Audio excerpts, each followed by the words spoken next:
Hello viewers, well I thought I'd do a blog on the channel, this time free of the microphone. It's been a while, you know, I always usually have the microphone here, don't I? But it kind of, some people said it kind of creates a barrier between me and you. I don't want there to be a barrier there. And besides, I used to do my chit chats like this back a few years ago. Here I am with the old school shelves, as it were, again. So I thought I'd just have a chat about things. You know, we've been working really hard on the channel and on the website over the past year. I mean, there's stacks more content there, and a big help having Kevin do some stuff as well. And we're going to change the structure a bit. So I did the old retro video recently on Destruction Derby. That's going to be a regular thing on a Monday now, so you'll see me doing a retro video pretty much every Monday from now on. I'm going to be going through some of this collection you see here, but obviously the driving games for the driving channel. It'd be nice if I could go through some others for the Team VV Games channel, but obviously that doesn't have as many viewers as, say, the driving channel. So be focused on the racing games at first, and there's stacks of racing games for me to get through from back in the day as well. I really enjoyed stacks of those. So you'll be seeing Wipeout coming next week, plus loads more. I've got a massive list of games to go through and really sort of give my impressions and experience of those games and the simplistic values of brilliance that they were at the time, and you know, my feelings of playing them at the time, my feelings of looking back on them now, and the things perhaps we're losing in modern gaming today as well, in terms of the over complexity of the new games. So lots of that to come, and also I suppose in a way it gives you guys you know, a bit of what I look on. You know, when I play a game, I think of the 100 racing games I've played so far, and all the elements. I bring all those elements together when I'm looking at a UI or I'm looking at a game. It means I can understand very quickly, you know, where things are right and wrong and stuff like that, and sometimes what we've missed in terms of simplistic values from the past. And that brings me to one of the key subjects of the day. Of course, the Nintendo Switch was properly revealed today. Obviously we've been aware of it for some time, looking forward to the press conference. So $300, March the 3rd.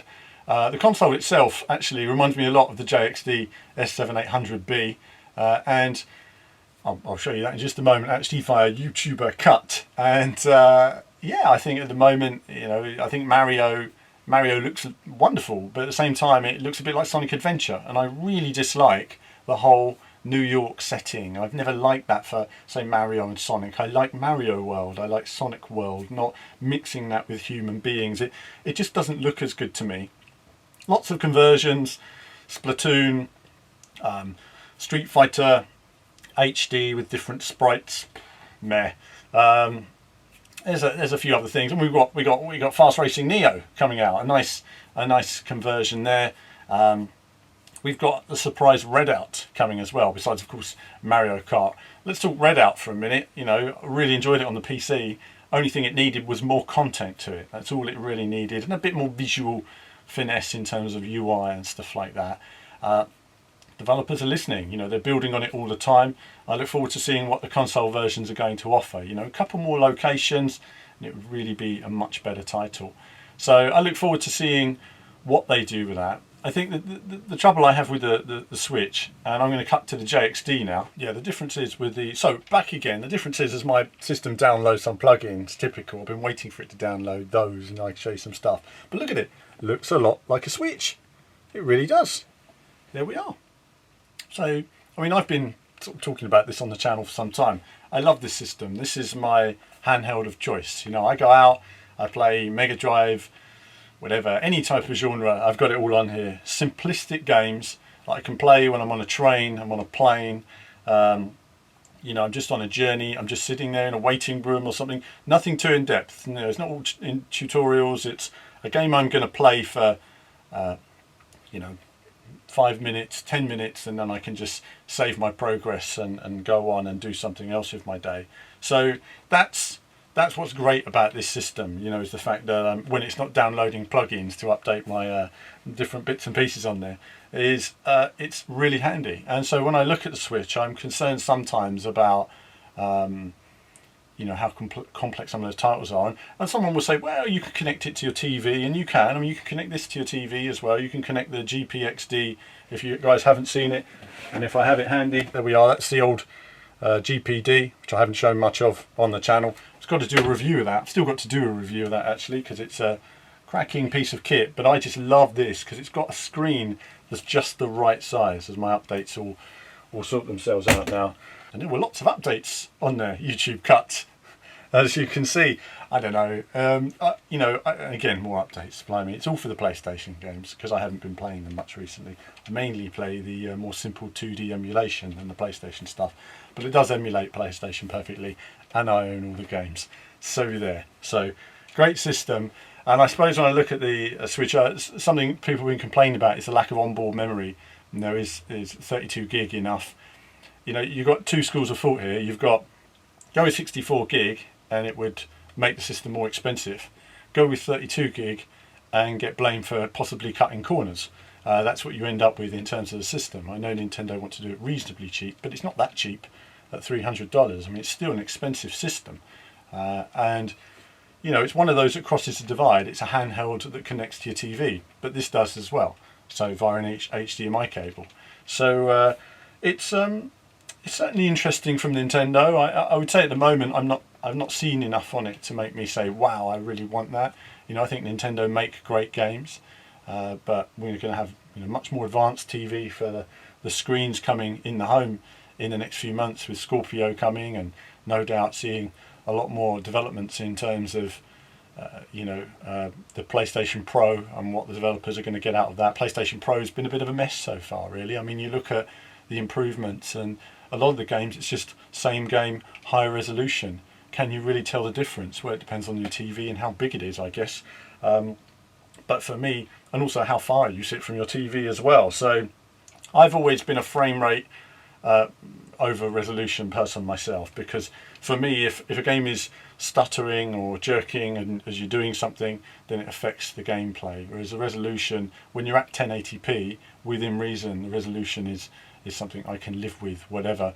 It's just the frame rate that affects my play. You may have a different opinion, and it all depends on your experience and what you've seen and stuff like that. So yeah, Switch, obviously Switch racing games, we'll cover them on the channel and stuff like that.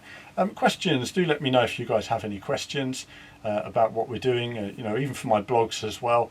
If the blogs get enough views, I'll do them more regularly. And traditionally these blogs don't get many views. They're sort of the lowest viewed content on the channel, and it's just me having a ramble to probably 10 of you for who watch it repeatedly for a few minutes, rather than mass audiences and stuff like that.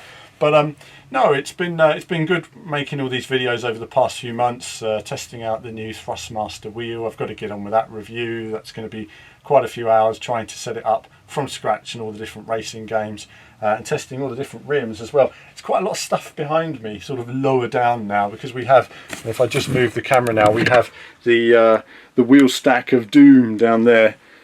So I can't see when I've got the camera back to front, but yeah, that's sort of filling up the stack of, as I look at myself trying to line up the camera there. So that's sort of the wheel stack there, and I've got to sort of go through all of that, test out the Fanatic more and different stuff, and I'll be testing that out, of course, on the Scorpio to check that it works well. We've heard obviously about Forza Motorsport 7. It's going to have improved physics. Finally, that's what we need in Forza Motorsport. Amazing graphics. Amazing, well, sound is great. I wouldn't say it's amazing, but it's great. But the graphics are amazing, what they've managed to get out of an Xbox One. So we know we're going to have amazing visuals, hopefully weather, finally.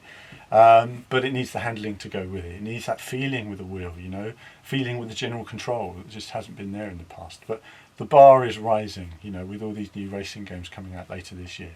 So, as ever, it's been good sort of running the channel over this time. Big thanks to the guys. I was going to do a Christmas message, but wasn't able to. I have had some poor health from time to time recently that's lasted several periods of the year, and obviously when I'm very ill I don't appear on camera, so you'll just hear me doing commentaries when I'm very unwell, and that's why it's been really nice that Kevin and Martin have been there to sort of help out behind the scenes, you know, keep everything rolling when I've been not in a condition to actually run some of the videos myself. You know, if there's one thing about YouTube, it's a relentless machine now, you know, people knocking out content every day. And if you don't knock out content on a regular basis, you see your stats just sort of die. And it's funny, really. I mean, I don't do this for the stats, but unfortunately stats are a way of life in where you are. I think for me, how I look at YouTube is, I look at it in terms of, I just wanted to produce good video content. And that's kind of what I've wanted to do in this, just produce content that you guys enjoy, that I enjoy though as well. You know, it has to be something I enjoy making. And for the most part I do. Yes, I mean we test good games and we test rubbish games. And when we put a game that's a bit rubbish up on the channel, we know it's going to get lots of thumbs downs and lots of negative comments, usually directed at us. But we just cover the news. You know, we cover the new racing games, we discuss them on the podcast, we try and share everything in the world of racing in one place as much as possible. Some of it's going to be great, some of it's not going to be not so great, some of it's going to meet expectations, and some of it's going to be disappointing. But I think from us, the enjoyment is always in doing a good job with what we do. From me in the videos and Kevin's videos to Martin and the very detailed reviews he does on the website. And talking of which, do look at the check out the awards for 2016. It's a good old discussion on there, and it was a discussion that normally we'd have behind the scenes, but we just decided to record the whole discussion and put it on a podcast. It's a long video, but it's well worth listening to if you're a fan of racing games. I mean, we do intend to get onto Apple iTunes eventually, but you know, there's lots of priorities and stuff that we're trying to do, and we have the weekly competitions every Monday as well. So there's always that. Check out. I mean, sometimes competitions get lots of entries, sometimes they don't get many entries at all. So, you know, it's worth just getting stuck in and seeing how you get on. I mean, you have a good chance of winning, I can tell you. I mean, some competitions you think, oh, too many people are going to enter. There's not that many people sometimes. So do try your luck on those, and as I say, see how you get on with them. But overall, no, it's after quite a few years of running the YouTube channel, it's been good fun running it. I still enjoy doing it. I'm looking forward to this year. I think this is going to be a very exciting year in terms of racing games. There's nothing happening right now. I mean, we had the Dirt VR announcement yesterday, which is great, and I'm going to be testing my PlayStation VR headset on that. But besides that, it's all quiet. We know games are coming, but we have no release dates, and we have very little information, if any, on anything happening this year. So it's definitely a quiet time for a racing channel. But with so many great titles out, it's not like where we were 5 years ago, where perhaps things could have been a struggle from time to time. There's always new racing news, there's always games we haven't played, and as I say, with the retro stuff, it's something I've always wanted to do, so it's great to get involved with that. So yeah, I'm happy with what we're doing with the channel. I'm happy with what we're doing with the website. We might not be the biggest YouTube channel in the world, and actually I'm good with that. I think that somebody said to me a few years ago, they said, I said I was really disappointed that we didn't have as many subscribers or views as I would like. And somebody said, well, stop making videos then. You know, just stop making videos, you know, and do something else with your life. And I said, well, I don't want to stop making videos, because, and it's like, well, if the views are what it's all about, I said, well, it's not about that. I just like making the content. And so after that, it just kind of freed me. It freed me of this burden of how well each video does. And instead it gave me a newfound vision of what I wanted to achieve with it, in terms of just making content that I really enjoyed and giving you guys an insight sort of behind the scenes and stuff like that on video game launches. And I always try and take all your questions on board as well, you know. And so if I'm seeing developers and you have questions, let me know. If I'm testing new racing games or stuff you'd like to see, let me know. And you know, I think later this year there's going to be a lot of room for getting those questions. And if you'd like to get involved at VVV, I had to cut there because we had a phone call again. If we'd like to get involved in VVV, do let me know. You know, what you'd like to do. I mean, we're always looking for writers. You know, guys who like sim racing. It'd be great to get some more people on board who specialise in there. You know, we're looking for, you know, new YouTubers and people like that, you know, who want to get involved with what we do here, because it spreads out and adds extra faces and stuff like that. And sure, some of you like to tune in to watch my content, some of you tune in to watch Kevin's content, but it's always nice to have different faces and different opinions. I think one thing I've wanted with VVV from the off is that VVV was invented as a community site. You know, it's a community esport gaming site. It was never about me. I always wanted it to be about the community. And then when it all changed, I suppose I wanted to create a team of racing guys who love racing, had a passion, like a Top Gear in a way. And that's what I want to do. I've always wanted to create that sort of team of guys testing different things, with specialising in different genres. And that's why it's great to see Ed's video this week on streaming and stuff like that. Streaming on drifting and stuff like that. Because I drifting is not my bag. That's great. He's a drifter. Getting him on that, and it's the same with everybody who works on their different nuances on the channel. But that's a ramble from me. If you have questions for the future, or questions about anything that we do at VVV, do let me know. And if this blog does get a reasonable amount of views, then obviously I'll make them if they're popular with you, the viewer. Obviously, if they're unpopular and the content, people just want to see a racing game, then I'll just do that instead rather than having this ramble. We do have the podcast after all, but I always think it's nice to put a face to a name, as it were, and get back to some chit chat. But that's it from me for now. As ever, more soon.